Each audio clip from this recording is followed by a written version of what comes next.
జై హింద్ నినాదాలతో కేసరపల్లి ప్రతిధ్వనించింది. సనాతన ధర్మం ఆలయ వ్యవస్థ పరిరక్షణ కోసం హైందవ శంఖారవం మహాసభ డిక్లరేషన్ ప్రకటించింది. హిందూ ఆలయాలకు స్వయం ప్రతిపత్తి కల్పించాలని డిమాండ్ చేశారు విహెచ్పి నేతలు, స్వామీజీలు. ధర్మ పరిరక్షణ, ఆలయ సంరక్షణ సంకల్పంగా కేసరపల్లి వేదికగా హైందవ శంఖారవం ప్రతిధ్వనించింది. విహెచ్పి ఆధ్వర్యంలో నిర్వహించిన హైందవ శంఖారవం మహాసభకు 3 లక్షల మందికి పైగా తరలివచ్చారు. అయోధ్య తరహాలో అన్ని ఆలయాలకు స్వయం ప్రతిపత్తి కల్పించాలని హైందవ శంఖారవం మహాసభ తీర్మానించింది.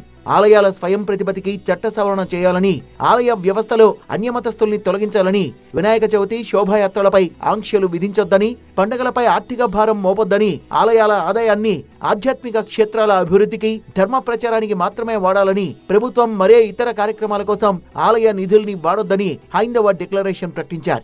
దేవాలయ నిర్వహణ హిందువుల చేతిలోనే జరగాలి. దాన్ని జరుపుకోవటం కోసం జాతీయ ఉద్యమం ప్రారంభమైంది. దేవాలయాల్లో అన్యమతస్థులు, నాస్తికులు ఉద్యోగాలుగా చేరటం, వారిని ట్రస్ట్ బోర్డు మెంబర్గా చేయటం ఎట్టి పరిస్థితులను జరగనివ్వకూడదు. ఇవన్నీ జరగాలంటే హిందూ దేవాలయాలకు స్వయం ప్రతిపత్తి ప్రభుత్వాలు ఇవ్వాలి.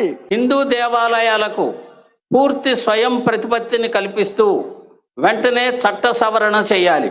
వినాయక చవితి, దసరా వంటి ఉత్సవాలపై ప్రభుత్వం యొక్క అక్రమ ఆంక్షలు ఆర్థిక భారాన్ని విధించరాదు అని నిర్ణయిస్తున్నాం. భారత సనాతన ధర్మ పరిరక్షణతోనే విశ్వశాంతి సాధ్యమవుతుందన్నారు అయోధ్య శ్రీరామ తీర్థక్షేత్ర ట్రస్ట్ కోశాధికారి గోవిందనాథ్. ఆలయాలకు పవర్ఫుల్ సెంటర్లుగా మళ్లీ పూర్వ వైభవం తీసుకురావడం కోసం సమిష్టిగా కృషి చేయాలన్నారు చినజీఆర్ స్వామి. ఆలయాలని మళ్ళీ పవర్ఫుల్ సెంటర్స్ గా మనం తయారు చేసుకోగలగాలి. అది చిన్న ఆలయం కావచ్చు, పెద్ద ఆలయం కావచ్చు, వాటి కోసం మనం కృషి చేద్దాం.